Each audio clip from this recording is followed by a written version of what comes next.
America और Iran के बढ़ते तनाव के बीच में राष्ट्रपति डोनाल्ड ट्रंप ने ईरान को अल्टीमेटम देते हुए उनकी डेडलाइन तय कर दी है। ट्रंप का कहना है कि ईरान के साथ अगर कोई सार्थक डील नहीं होती तो चीजें बहुत भयानक होने वाली है।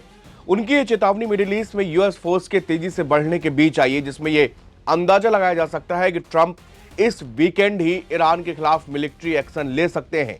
हालांकि ट्रंप ने इस बात का कोई संकेत नहीं दिया है कि आगे क्या करना है या उनका प्लानिंग क्या है। द न्यूयॉर्क टाइम्स के मुताबिक ईरान के न्यूक्लियर प्रोग्राम, उसकी बैलिस्टिक मिसाइलों और उससे जुड़ी हुई लॉन्च साइट्स पर हमला करने में सक्षम मिलिट्री फोर्सेस को अमेरिका लगातार मिडिल ईस्ट में बढ़ाता चला जा रहा है। 17 फरवरी को दोनों देशों के बीच इनडायरेक्ट बातचीत हुई और ईरान ने डिप्लोमेटिक सॉल्यूशन और डिटेल प्रपोजल के साथ साथ वापस आने के लिए 2 हफ्ते का समय मांगा है। दरअसल एक सच्चाई यह भी है कि ईरान को अमेरिका कतई हल्के पे नहीं ले रहा है।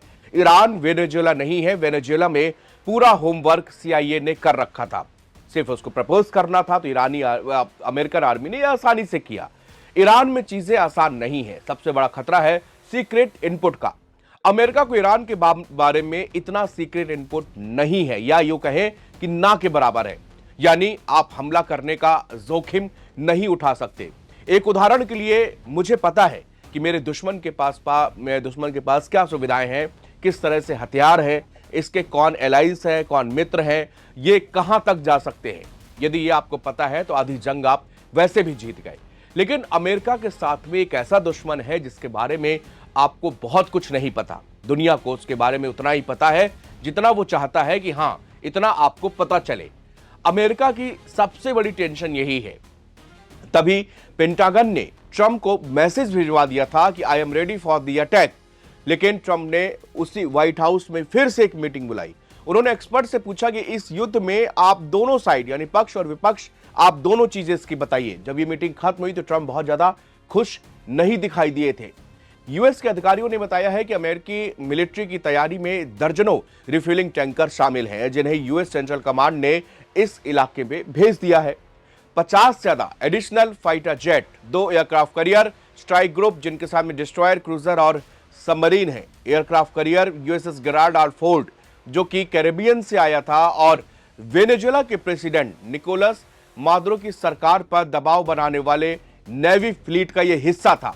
18 फरवरी को जिब्राल्टर के पास पहुंचा है। जल्दी ये aircraft carrier USS Abraham Lincoln से जोड़ा जाएगा। वॉल स्ट्रीट जर्नल के मुताबिक 2003 में इराक पर हमले के बाद से मिडिल ईस्ट में पहली बार यूएस ने इतनी एयर पावर का इस्तेमाल किया है। इजराइल के 2 डिफेंस अधिकारियों का कहना है कि यूनाइटेड स्टेट्स के साथ ज्वाइंट स्ट्राइक की संभावना के लिए भी काफी तैयारी चल रही है, यानी कि अमेरिका और इजराइल दोनों मिलकर भी स्ट्राइक कर सकते हैं। हालांकि उन्होंने बताया कि इस बारे में कोई फैसला नहीं हुआ कि ऐसा हमला किया जाए या नहीं। उन्होंने कहा कि प्लानिंग में कई दिनों तक एक बड़ा हमला करने का हम लोगों ने टारगेट सेट कर रखा है। इसका मकसद यह है कि ईरान बातचीत की टेबल पर हमारी शर्तों के मुताबिक आ जाए, जिसके लिए वो अब तक तैयार नहीं हो रहा। यूएस की तैयारी से पता चलता है कि ईरान के कई संभावित टारगेट यहां पर हो सकते हैं, जिसमें छोटी और मीडियम रेंज की मिसाइलें, missile storage depot, nuclear sites, दूसरे मिलिट्री टारगेट्स जैसे ईरान की रिवोल्यूशनरी गार्ड का हेडक्वार्टर शामिल है।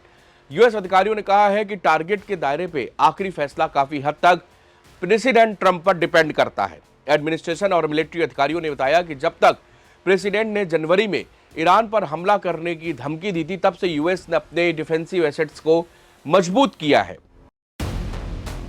उस समय ट्रंप ने विरोध प्रदर्शनों पर ईरानी सरकार की बर्बर कार्रवाई का जवाब देने के लिए ऑप्शन मांगे थे, लेकिन हाल ही में उन्होंने धमकी दी है कि अगर ईरान अपने न्यूक्लियर प्रोग्राम को सीमित करने के लिए कोई सार्थक स्ट्रांग डील नहीं करता तो वो हमला कर देंगे।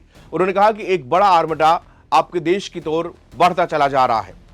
ट्रंप के सख्त रुख के बावजूद पिछले महीने पेंटागन युद्ध के लिए तैयार नहीं था।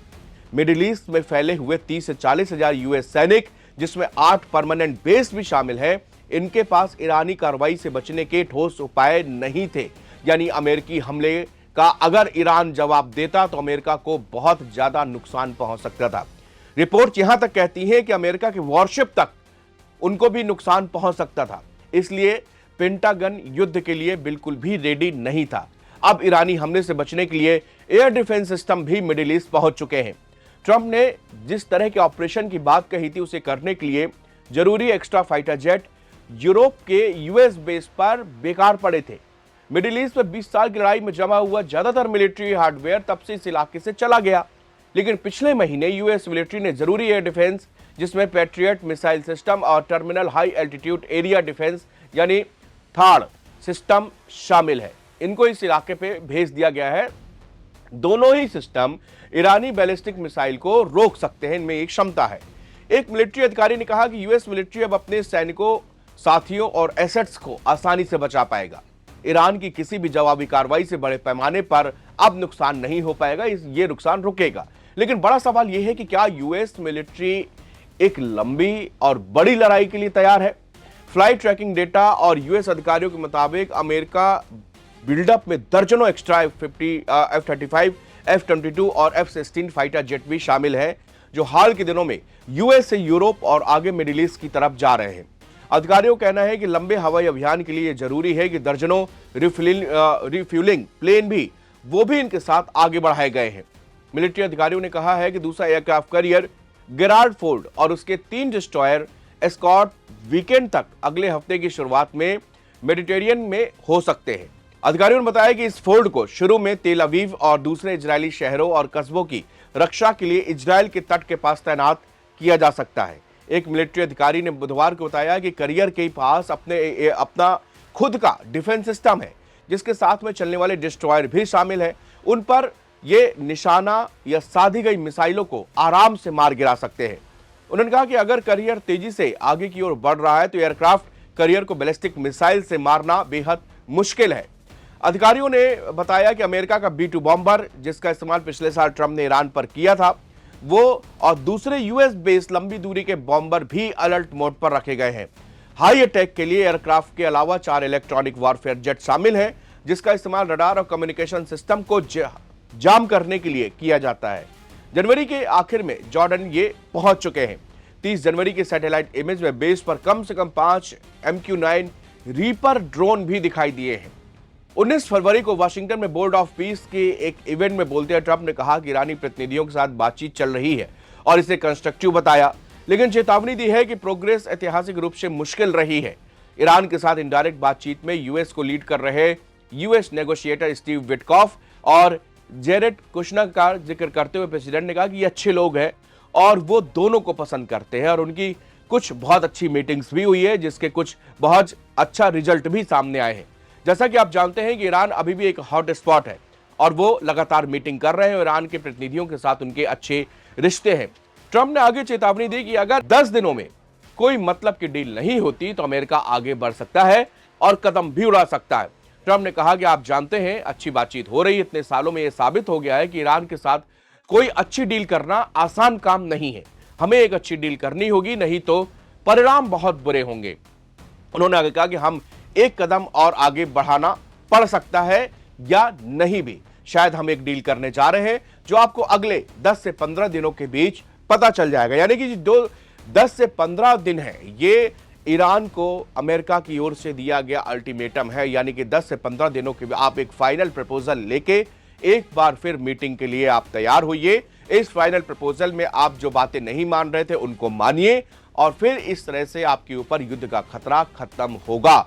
अदरवाइज हम पूरी तरह से तैयार हैं। डोनाल्ड ट्रंप ने इस बात को पुख्ता करते हुए ये जानकारी दी कि अगर 10 से 15 दिनों के बीच में कोई डील नहीं होती, ईरान के साथ में बातचीत संभव नहीं हो पाती, तो फिर वो अंतिम फैसला लेने में बिना किसी हिचकिचाहट के आगे बढ़ जाएंगे। इसी के साथ इजराइल भी लगातार अमेरिका के संपर्क में बना हुआ है। इजरायली अधिकारी कह रहे हैं हम लगातार ज्वाइंट एक्सरसाइज भी करने की सोच रहे हैं और अगर जरूरत पड़ी तो ये अमेरिका और इजराइल दोनों मिलकर जो है वो ईरान पर अटैक करेंगे। लेकिन मसला वही है कि इस बार अमेरिका फूक फूक कर कदम आगे बढ़ा रहा है।